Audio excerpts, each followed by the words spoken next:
Yeah, Vinny was the only one who didn't practice, so 52 of the 53 with an illness. So it's a very good sign that Byron Maxwell was back. And obviously Eric Rowe has an ankle issue himself, but he's always been on pace to play. So that's a good sign, obviously, because you're going to need those guys against Arizona.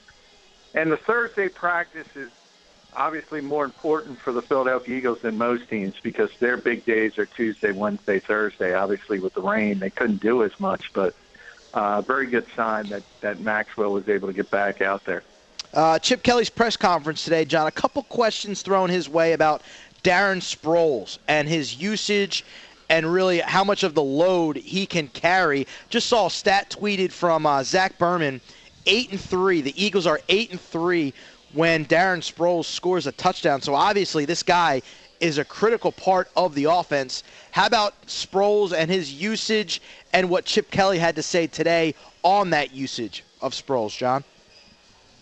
Well, it was a little disingenuous, Chip, as usual. Yeah, he said nothing's changed. But obviously when you get to this point in the season, there's a lot of truth to the fact that as much as people understand Darren's different maker, and he certainly is, the reality is that 5'6" guy, and he's just not capable of handling being the bell cow back of any team through 16 games. But once it became evident that you're in the final month of the season and you're in do-or-die situations to try and win this division, and he's at times your best option, you really got to let it hang out and hope he can hold up through games. And I think the Eagles' mentality is that's far more likely than obviously a full 16-game schedule. And when he gets the ball in his hands, good things happen. So it's prudent. Get the football to him as much as possible, especially on this type of team that lacks really game breakers on the outside. John, I wanted to ask you about the week leading up to the game. Last week, of course, there was stuff going on off the field about DeMarco Murray and his meeting with Jeffrey Lurie in first class, as well as all the LaShawn McCoy talk going on. This week has been, for all intents and purposes, really quiet. What do you make of that? What does that say about perhaps this team's mindset going into Sunday's game, or does it say nothing at all? I don't think it says much. I think it was just the odds. This team seems to get the controversy. He had a little bit with the Sam Bradford stuff yesterday because some people kind of spun his words as he doesn't really like Philadelphia. Obviously, he's an Oklahoma City kid growing up and lives in New Jersey now. So whether you can speculate that he doesn't want to be here moving forward, I still think a lot of that was overblown because both sides have 3 weeks to figure this out. If things go in the tank and the Eagles go 0-3, I think Chip Kelly's going to change his mindset. And if they go 3-0, win this division, and say win a home playoff game, well then, yeah, you have to seriously think about extending Sam Bradford. But there's always something with this team. It just wasn't as pronounced as it usually is. So that's a good thing because you need to be thinking about football this time of year. John, is this a different team than what we saw against Detroit, Miami, and Tampa? I mean, this week and the week prior, it's really been about Chip Kelly kind of resetting a tone around this football team. I heard Malcolm Jenkins talk about this and saying that Chip Kelly's kind of re-emphasized the fact that I still believe in you. And of course, we know about the 53 Angry Men T-shirts we always see these guys wearing. But is this a different team, a different mindset with this Eagles team, John? I don't know. I mean, I think the Lions and the Tampa Bay game before that, I think those were the anomalies, especially for the defense, because I think that group has been the strength of this team for most of the season. And they had 2 bad weeks and really close together, obviously, on a Sunday and then Thanksgiving. So they were bound to get better because that's basically where the talent, the significant talent on this team lies on that side of the football. And they played better in New England, and they played better against Buffalo, and I expect them to play better again this week. So I don't know if it's a change more than getting back to normal. But as I look at the future of this team, I think it's basically probably going to be either 8-8 and they win the division, or 7-9 and they lose it. And that's basically what they are. They're a mediocre football team. John, if somebody were saying to you, hey, just so I have this sitting here as I'm watching the game on Sunday and I can say, oh, this is happening good, this is happening good, what do you think needs to happen for the Eagles to beat the Cardinals as you're watching it unfold? What do you need to see?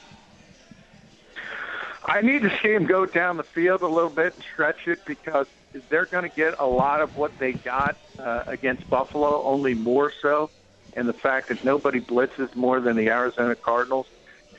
They basically bring an extra rusher at least 50% of the time, and nobody else in the NFL is even close to that number.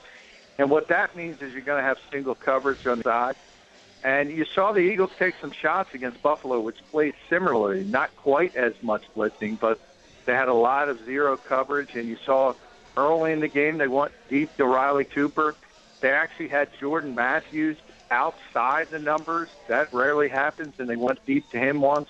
And obviously the hit on the post pattern to Aguilar. So they're going to have those types of similar opportunities. The problem is, the Cardinals are out there with Patrick Peterson and the Honey Badgers, so there's a lot more talent on this team in the defensive backfield, and we'll see how it shakes out. And Chip Kelly, John McMullen, 973 ESPN.com, Eagles Insider.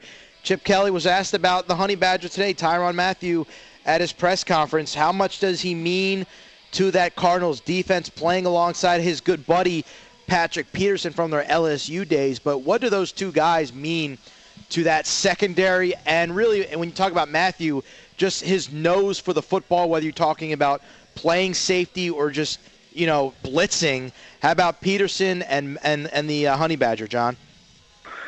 Great players. I think they're both going to be all-pro, not just Pro Bowlers. They're going to be all-pro players this year. That's how well they've been playing. Peterson had an issue last year with type 2 diabetes, and he's actually lost weight, and he's shown up as that guy who's one of the very few true lockdown corners in football. You saw it last Thursday against Minnesota, Stephon Diggs. He can take people out of the game, and I think he'll be able to take out whoever he wants on this Eagles team.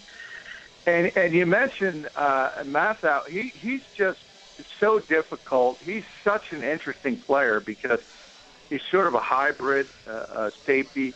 He'll come off the slot, plays a lot of slot nickel like Malcolm Jenkins does for the Eagles, but he blitzes off the slot a ton, and he's really good at it. So you're going to see him come free a number of times, and it's going to be up to Sam Bradford to realize where that blitz is coming from and get the football out of his hands. Otherwise, you're going to have opportunities for those strip sacks and fumbles, and when that happens, the Cardinals really get rolling. Hey, John, Pete and I were just having a little discussion before, I think a segment or two ago here on the show, about the wide receiver position for the Eagles and looking ahead. Is Riley Cooper on this team next year? I don't think so. I think that's finally it. And I think it's already started. You've seen Josh Huff is starting to take away a little bit of his repetitions from week to week. And they're trying to get Huff and Aguilar and Matthews on the field together. That's certainly their most athletic and talented group from the wide receiver perspective. Riley is a good blocker. That's not lip service. That's important to this offense, and he does do it well. But at some point, if your job description is wide receiver, you got to catch the football, and he's just not been good enough from that aspect of it. My bigger issue, that is, even if you move on from Riley Cooper, you're certainly not moving on from Aguilar, who's a first-round pick. Matthews is a second-round pick and is only in his second year, and Huff, who was a third-round pick. And I just don't think those guys are good enough. So that's my biggest issue moving forward. They're going to try to go ahead again next season with that as their core, and that's just not good enough. What do you, John, attribute then to the lack of production from the wide receivers? Is it just that they're not good enough? Is it Sam Bradford's more comfortable throwing to the tight ends and the running backs? Is it the scheme? Why the lack of production from the wide receivers, John? Well, it's not the scheme. We know that because Deshaun was successful. Jeremy Maclin was successful. It's the talent. They're just not good enough. And in Huff's case, he's sort of a guy who was a running back in his early days in college and shifted to become a wide receiver. He doesn't run good routes, and he's sort of the guy you have to manufacture touches for. And by the definition of that, you're limited as a receiver. Matthews is just not fast enough, and they indicate that by rarely putting him outside the slot. And Aguilar's the one guy you have hope for. He's had a really bad rookie season, worse than any of us could have expected. But he's still got talent, and he's still the one guy that you look at, his skill set can project to be a good receiver at this level. Because by and large, he was ahead of the game for most rookies as far as route running goes. He just needs to get some confidence and get some consistency catching the football, and I think he'll be fine. The other two, though, I think are really, really limited. What's your thoughts, John? We're joined by John McMullen here on the Sports Bash with PG and Scott Grayson sitting in for Mike Gill. John, what's your thoughts on Eric Rowe? I mean, he got hung out to dry, I keep saying that, by Billy Davis in that game against the Lions on Thanksgiving Day when he came in relief of Nolan Carroll, who got hurt. Since then, he's looked really good against some pretty good teams. What's your take on him, and how big will he be this week if the Eagles are to pull out a win? He'll be huge, and I think I'm with you. He's been playing really well, and I think that's one of those things. Physically, he has everything the Eagles want in a corner. He's really long, and he can certainly run, and he's got the athleticism for it. Obviously, he didn't have a ton of experience. He spent most of his college career playing at safety, so that's a difficult transition to make. He played his senior year at corner, and he's continued. He's progressed, and I think he's done a tremendous job dating all the way back to that Jets game where we were at together, Scott. If you remember, he was forced into that game and played very well.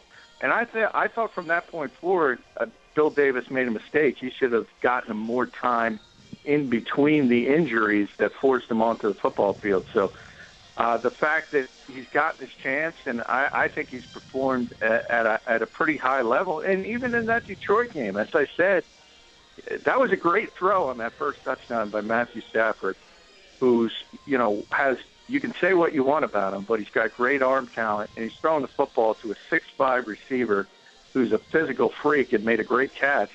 I don't necessarily put that on Eric Rowe. It's pretty good coverage, and I think as a whole he's played pretty well. I saw some quotes, John, from DeMarco Murray after practice today, basically saying it is what it is. We won 2 in a row. That's all that matters. My touches are basically secondary to this football team winning games and making it to the playoffs. But the bottom line is, John, this guy's getting paid about $18 million in guaranteed money to get 13 touches a game, second best on the football team. I mean, is this where we are right now with DeMarco Murray? It is what it is? Yeah, we are where we are right now, and now the spin is he's the highest paid third down back in the history of football because everybody's putting out this, he's effective on third downs now. That's not what you wanted when you signed DeMarco Murray, but that's where we are. He's going to be part of this team. He's not going to be deactivated, and he is at least, on those 3rd and 1, 3rd and 2s, he's been able to convert those, and that's something to contribute to his team. But obviously he's frustrated. He wants football a lot more, but he hasn't deserved it, and he's demoted because he hasn't produced. And once you get at this point in the season, your reputation doesn't matter. It's win or go home, and he hasn't played well enough, so Chip's not really comfortable giving him a lot of touches. I see something here that Jason Peters said today about whether or not he makes the Pro Bowl. He said, I honestly don't care about the Pro Bowl. It doesn't matter to me. If I get it, it's nice, but at this point in my career, I want a ring.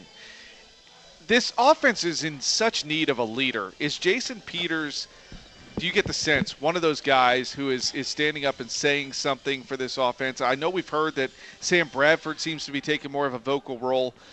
How important is Jason Peters to what this team does behind the scenes?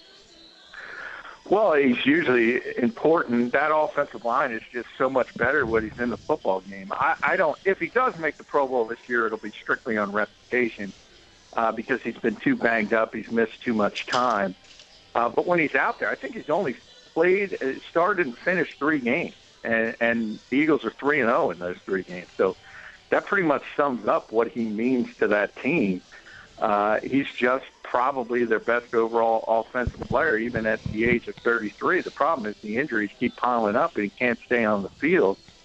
As far as a leader, he leads in a different way. He's so well respected, and he's such a presence physically that people look up to him and say, there's the big guy. But vocally, I don't know. I mean, of all the players on that offense, the one guy who stands up and takes all the shrapnel, which generally for most teams would be the quarterback, is on this team. It's Jason Kelsey. Yeah, that's who I thought. That's who I thought you were talking about. Last one for you, John. John McMullen, 973 ESPN.com, our Eagles insider. Fletcher Cox, kind of a salary cap question for 2016 and 2017, really. Obviously, this guy, I mean, you have to lock this guy up with the way he's playing, but you also have to find a quarterback. So, I mean, salary cap-wise, are they going to run into a bit of a problem here, weakening some part of the roster in order to re-sign guys like Fletcher Cox and Sam Bradford? Yeah, I mean, that's part of it, and that's the issue. Seattle went through it this year with they finally had to pay Russell Wilson, and you've already seen it. Still a very good team. Right. But they've taken some hits on the back end because when your quarterback goes from making $750,000 to $20 million, you can't pay Byron Maxwell, right? Yeah, and the point is, you're if you do, say you franchise Sam Bradford, well, that's $20 million off the top, and you don't even have the Super Bowl or the two NFC championships, and then Fletcher Cox, we've seen it. He's not going to get Ndamukong Suh money, but you've seen what happened in Miami. He's that type of player. And certainly his agent's going to start and say, hey, he's better than Sue. Why don't you give him this? So it is going to be a significant hit. And that's, unfortunately, that's part of the difficult job of running an NFL team. You have to allocate certain assets, certain positions. And that's one of my biggest criticisms with Chip Kelly at the running back position. He just spent too much money. He didn't need to spend all that money on DeMarco Murray and Ryan Matthews because you can find productive running backs other places, as you see all over the league. Well, I think Howie Roseman's still employed by the team, so if there's one guy that knows contracts, I think that guy down the hall does, but I don't see that working itself out, do you? Now, I think the one thing, it'll be interesting because when it was 4-7, I wrote a piece on the site. I mean, usually when you lose a power struggle, you don't stay in the organization. And Howie Roseman is still at the NovaCare complex every day. His office got moved to the business side, but the fact that he was kept around is sort of a safety net for Jeffrey Lurie. And if things continue to go south or if things go drastically poor the rest of the way, Jeffrey Lurie could always go up to Chip Kelly and say, look, this isn't working as far as the personnel aspect goes, and it could go right back to Howie Roseman. Stranger things have happened. All right, John McMullen, 973 ESPN.com, today's pigskin.com as well. He will join the rejuvenated Mike Gill tomorrow on the Bash at 4:05 for a full preview of Eagles-Cardinals. John, thanks again. Hey, appreciate it, guys. Thanks. All right, John McMullen.